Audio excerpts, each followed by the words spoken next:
Apa yang dituntut oleh sunnah Nabi SAW dalam kita menyambut raya ni. Baik. Dalam Islam ada dua hari raya. Dua hari kegembiraan yang disyariatkan oleh Allah Subhanahu wa taala. Apa dia? Iaitu raya Aidilfitri dan raya Aidil Adha. Dua hari raya itu yang disyariatkan untuk disambut dan untuk dirayakanlah, untuk dirayakan. Dan di situ apabila disyariatkan maka adalah perkara-perkara yang dituntut di dalam kita menyambut raya tersebut. Baik, kalau biasanya raya ni kita bagi duit raya. Kan, duit raya. Biasanya masyarakat kita ni bagi duit raya ni waktu raya lah. Tapi dia rugi sikit lah. Kalau bagi duit raya ni waktu raya nanti. Sebab tu kuit pandai. Dia bagi duit raya waktu iftar hari tu kan. Waktu iftar hari tu bagi duit raya. Sebab apa? Sedekah pada waktu Ramadan ini adalah waktu sebaik-baik sedekah. Kan? Kita tahu pahala dalam bulan Ramadan ini bila kita melakukan kebaikan itu digandakan kebaikan dia. Maka kalau raya ni dah lepas daripada Ramadan tu, kita melakukan sedekah tu kuranglah pahalanya berbanding kita melakukannya pada bulan Ramadan. Kita sedekah, terutamanya kalau kita sedekah pada malam Lailatul Qadar. Kita zakat ke, kita wakaf ke pada malam Lailatul Qadar, ataupun kita derma, kita beri hadiah kepada saudara mara kita. Maka kalau macam tu, apa yang kita boleh ambil peluang? Minta nombor akaun lah dekat depa tu.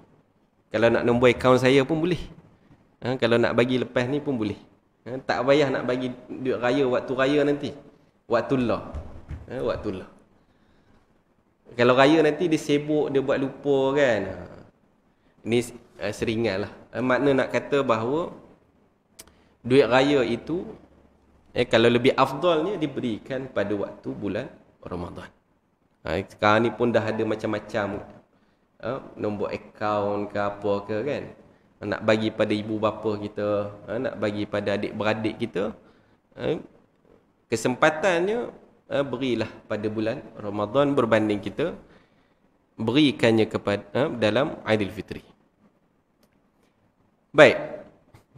Dalam menyambut raya ini tidaklah banyak yang dituntut dalam kita melakukannya. Ada lebih kurang 10 minit lagi, kita cubalah untuk membincangkan beberapa item. Baik, yang pertama iaitu apabila kita menyambut raya ini iaitu bertakbir. Bertakbir iaitu dengan sebutan Allahu Akbar. Kan, macam takbir raya itulah. Kan, takbir raya. Bertakbir pada tarikh 1 Syawal. Merupakan suatu amalan yang disyariatkan. Takbir pada hari Aidilfitri bermula ketika lihatnya anak bulan. Lihat anak bulan ni bila? Hari Isnin ke, malam Isnin ke malam Selasa? Kan? Ada orang kata anak bulan ni timbul malam Isnin. Makna hari Ahad orang dah tengok anak bulan, kalau muncul rayalah kita hari Isnin. Hari Isnin. Ada sebahagian boleh jadilah kita pun tak tahu, tak tengok lagi, tapi uranya macam nak raya Isnin tu pun ada keberangkalian juga. Kan, ada keberangkalian juga. Kalau raya Isnin maknanya kita puasa 29 hari lah kan. Kita puasa 29 hari.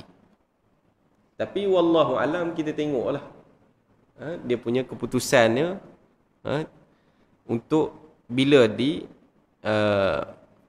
kita nak menyambut hari raya Aidilfitri tu.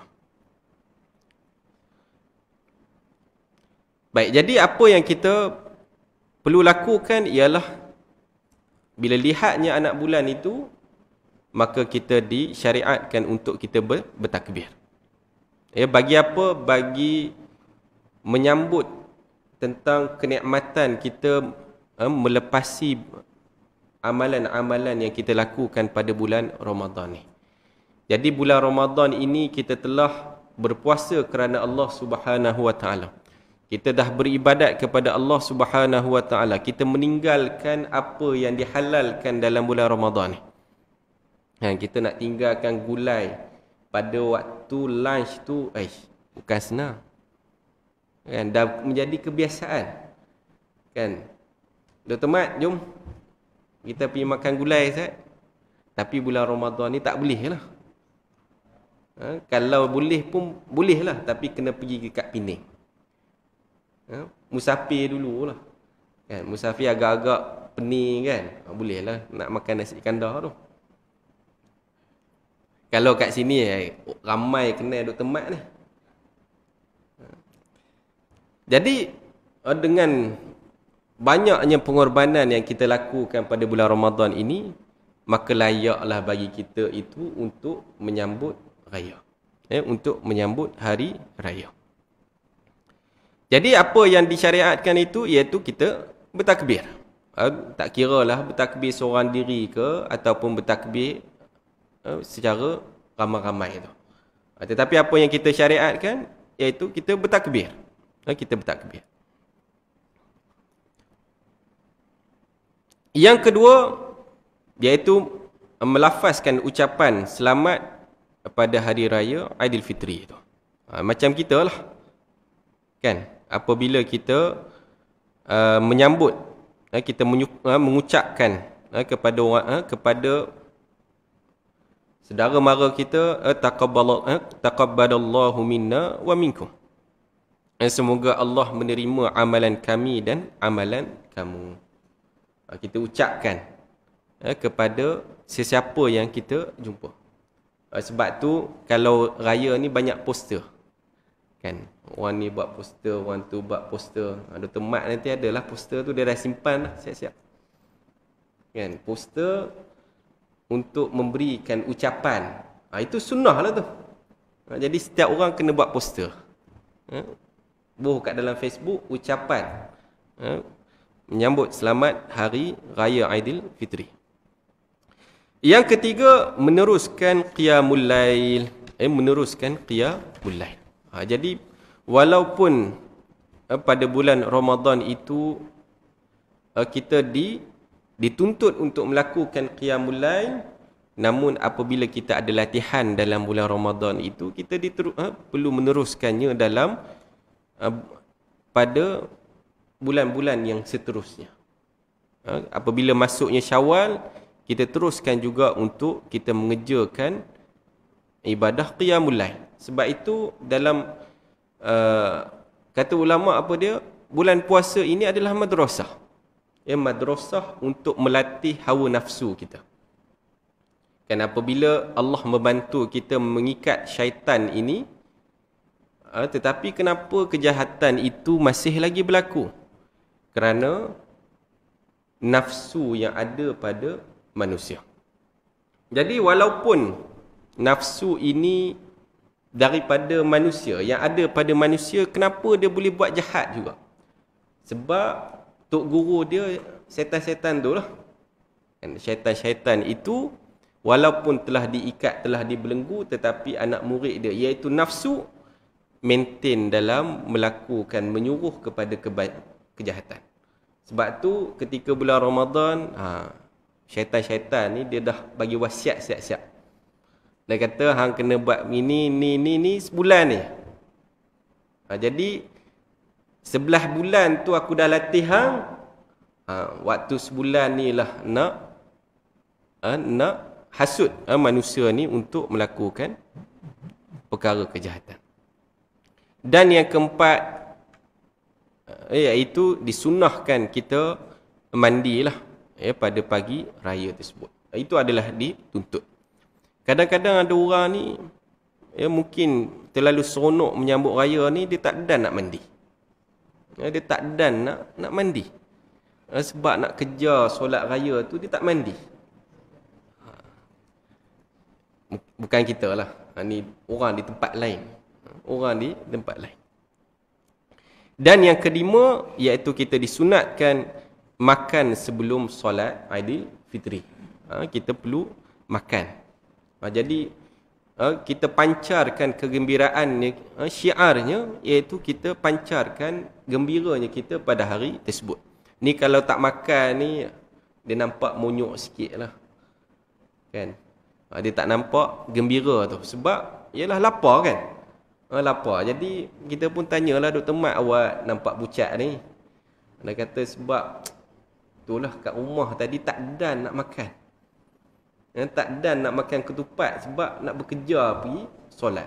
Jadi, sunatnya adalah makan. Dan yang keenam, memakai pakaian yang baru, yang cantik dan sebagainya. Jadi pada raya ini disunatkan kita untuk memakai baju yang cantik. Disyariatkan untuk kita memakai baju yang cantik. Dan yang ketujuh iaitu berjalan kaki menuju tempat dikerjakan solat raya. Berjalan, sama ada berjalan ke ataupun menaiki kenderaan adalah perkara yang sama. Dan yang ke-8, mengikuti jalan yang berbeza ketika pergi dan kembali daripada mengerjakan solat raya. Itu dituntutlah. Apa sebabnya? Kita boleh berjumpa dengan lebih ramai orang lah apabila kita pergi dan balik dengan jalan yang berbeza. Dan yang ke-9 iaitu yang akhir sekali, tempat melaksanakan solat hari raya. Sunnah mengerjakan solat raya ini di kawasan lapang dan tempat yang terbuka. Dan sebab tu negeri Perlis ni alhamdulillah, kalau tak ada apa-apa hujan dan sebagainya, kita akan solat raya itu di tanah lapang. Sebab untuk apa? Untuk mengamalkan sunnah Nabi SAW. Yang ke-10 mengerjakan solat raya. Yang ke-11 bergembira pada hari raya Aidilfitri. Yang ke-12 kita menyambung mengerjakan puasa sunat 6 hari raya pada bulan Syawal. Pada bulan Syawal kita dituntut untuk puasa 6. Sesiapa yang berpuasa pada bulan Ramadan lalu diiringi dengan puasa 6 hari di bulan Syawal, seolah dia berpuasa selama setahun. Jadi kalau umpama puasa setahun ni adalah sebesar-besar nikmat lah. Kita ni tak larat lah nak puasa selama setahun. Tetapi Allah yang Maha Kaya itu boleh memberikan kepada kita pahala apabila kita melakukan walaupun 6 hari, tetapi umpamanya kita puasa selama setahun. Jadi itulah sedikit ingatan buat kita bersama, apa perkara-perkara yang disunnahkan oleh Nabi SAW. Kerana apa? Kerana kita bergembira pada hari raya Aidilfitri itu adalah ibadat. Kita bergembira pada hari tersebut adalah ibadat. Dan kita mengambil peluang untuk melakukan amalan-amalan yang disunnahkan oleh Nabi SAW. Jadi alhamdulillah cukup sekadar tu saja perkongsian kita pada pagi ini. Jadi mudah-mudahan kita bersemangatlah lepas ni untuk melakukan pekerjaan insya-Allah. Jangan terus balik. Kita sembang pasal raya terus nak balik. Jadi kita peluang ada untuk kita baki Ramadan ini. Kita ambillah peluang sebaiknya supaya kita pun tak tahu sama ada puasa pada Ramadan akan datang kita boleh sambut lagi ataupun tidak. Jadi astaghfirullahalazim li wa lakum. Assalamualaikum warahmatullahi wabarakatuh.